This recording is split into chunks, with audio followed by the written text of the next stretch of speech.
Samira, quais são os principais desafios da mulher no mercado de trabalho? Então, né, de forma direta já, né?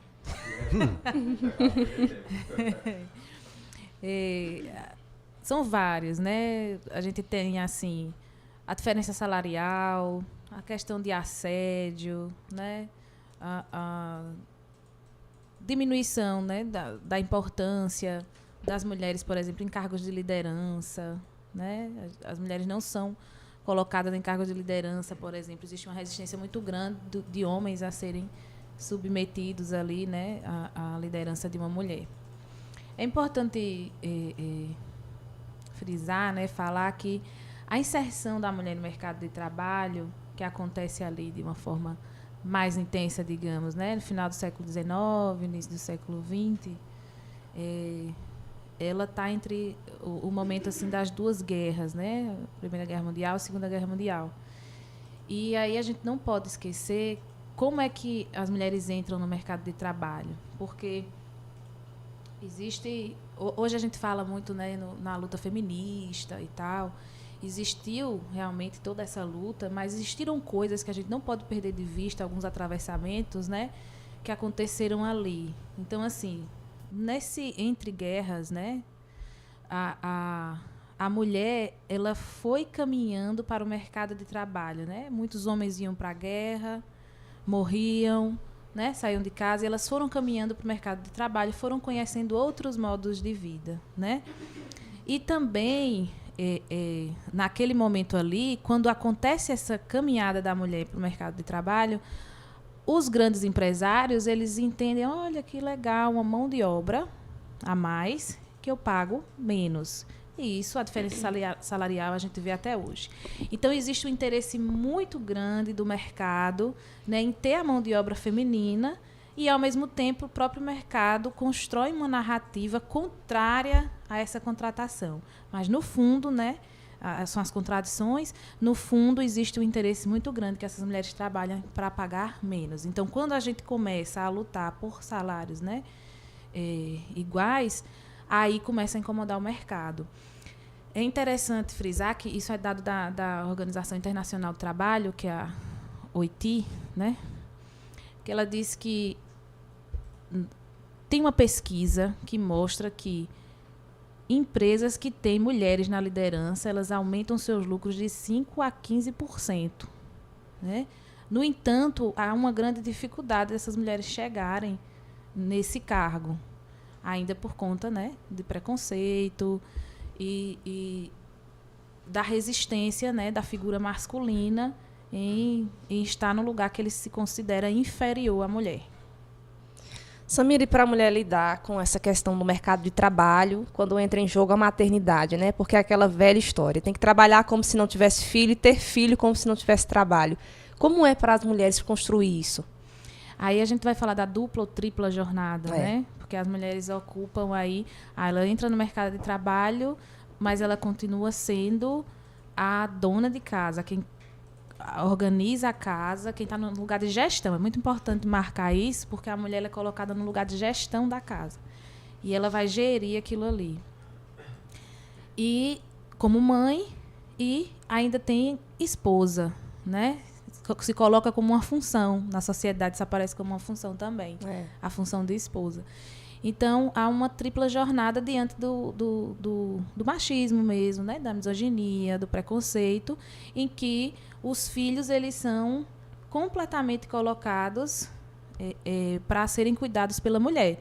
E é muito interessante, porque eu escuto essas histórias sempre na clínica. Aí o menino cai, tá com a mãe e o menino cai, né? Aí a culpa é da mãe. Aí a mãe fica com o menino 44, mais de 50, 60, 70 horas semanais. Aí o pai fica uma tarde, aí o menino cai e ele tem explicação para tudo. Não, mas não aconteceu, não foi culpa minha, foi, sabe? E aí, 4 horinhas que ele ficou com a criança se machucou, mas não foi culpa dele. A mãe que cuida 60 horas, 70 horas semanais, se a criança cair, é culpa da mãe. Então, a educação dos filhos ela ainda é colocada, né, de forma geral, no colo das mães. E isso precisa mudar, né? Porque, inclusive, grande maioria dos traumas psicológicos, das questões que, por exemplo, a gente recebe na clínica, está ligada a essa falta dessa figura, né? Desse pai que não é presente. Inclusive, outra coisa é a mulher, quando ela ocupa, né, esse lugar de gestão, é uma outra coisa, um outro atravessamento importante de falar nessa caminhada da mulher para o mercado de trabalho, que é os homens, eles construíram uma cultura de abandono da família, né? Então, a gente tem, de dado do IBGE, eu acho que hoje muito mais, né? Mas um dado antigo é de 5 milhões de crianças sem o nome do pai, né? Na certidão. E não só o abandono afetivo também, não só do nome, né? Mas o abandono afetivo. E aí os homens, eles criam essa cultura de abandono familiar, e as mulheres que ocupam esse lugar de gestora, e ela tem que entrar no mercado de trabalho, né? Então, há todo um contexto de reprodução social que faz com que a mulher chegue nesse mercado de trabalho e que não é olhado, né? Não é visto. E precisa ser encarado de frente, porque os homens precisam pensar sobre isso. Então, eles reclamam, muitas vezes, da presença das mulheres no mercado de trabalho, mas eles não olham para as coisas que aconteceram, né? Muito bem. O que acontece. Sobre o trabalho. Falta às empresas realmente implantar um programa de inclusão de gênero para deixar igual realmente? Com certeza. Hoje já tem um cargo que se chama... Eu sempre esqueço o nome desse cargo. Que é uma analista de diversidade. Uhum. Né? Que ela trabalha com isso. Né? Das questões... Numa grande empresa, ela vai trabalhar analisando a diversidade. Para a inclusão de gênero, né? De pessoas LGBTs, enfim. E... existe uma resistência muito grande até nesses processos. Uhum. Né? Até, por exemplo, eu faço atendimentos, conheço atendo algumas mulheres, várias assim, que trabalham com empresas grandes, nacionais, de cosmético. Não vou dizer o nome para não... Uhum. Né? E aí, por exemplo... Eu observo, né, no dia a dia delas, geralmente são empresas que trabalham só com mulheres no cargo de gestão e liderança, Uhum. que há, entre as mulheres ali, a reprodução, por exemplo, estou usando como exemplo, a reprodução, por exemplo, de racismo, né? Mulheres que são... não são designadas para determinados cargos por conta de racismo e tal. Aí a analista de diversidade, ela vai analisar isso que acontece e mexer nisso, né? Nesse caso aí eu estou falando de empresa que geralmente trabalha só com mulheres no cargo de gestão, e acontece casos de racismo. Mas em outras empresas, né, que a gente tem ali uma grande maioria de homens, né, acontece em relação ao gênero. Aí vai entrar esse analista de diversidade, que é um cargo aí que surgiu há pouco tempo. Se a gente pensa, né, no tempo da industrialização, do processo de industrialização. Para vocês terem uma noção, foi no final de 2014, se eu não me engano, que passou a ter banheiro feminino no Senado Federal. 9 anos. Antes não tinha, né? Não. Nós estamos falando aqui sobre os principais desafios da mulher no mercado de trabalho. Michel Almeida faz a última pergunta.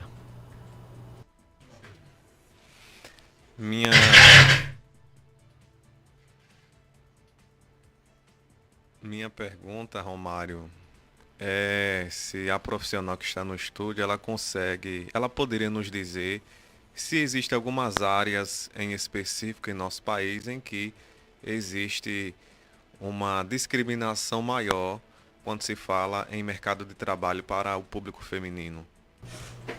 Geralmente, nos cargos de liderança, né, seja lá qual for, e geralmente cargos que envolvem cálculos matemáticos, né, engenharias, essas áreas elas tendem a repelir ainda mais, né, a presença feminina. Eu acompanho muitos casos, já acompanhei muitas mulheres, acho que só esse ano eu já escutei 10 histórias parecidas com essa, de mulheres que têm cargos de liderança nas empresas que trabalham, ganham mais do que o companheiro, por exemplo, né? E aí sempre tem muitas brigas, uma tentativa muito grande desses companheiros de tirarem elas desse local porque elas se destacam. E isso se repete, essas pessoas, né, esses homens que fazem isso em casa, eles fazem isso também no lugar que eles trabalham, né? Então, geralmente, seja qual for a área, no cargo de liderança, isso acontece de uma forma muito mais intensa e, principalmente, áreas das exatas, justiça, né? Muito difícil você ver uma juíza falando e sendo ouvida, né? Muitas vezes a pessoa está no local de juíza. Tem isso também, a mulher tem que estudar muito, ela estuda muito mais que o homem, 3 vezes mais que o homem, para conseguir chegar. Às vezes você vai pegar um cargo de liderança de um homem que tem ali uma graduação e a mulher ela tem ali PhD, sabe? Fez graduação, mestrado, doutorado, PhD, especialização para conseguir chegar nesse cargo. Então elas estudam muito mais. Essa é Samira Pires, psicóloga do Espaço Conatos aqui de Cícero Dantas. Samira, bom fim de semana para você. Bom fim de semana para vocês também. Até a próxima. Até a próxima.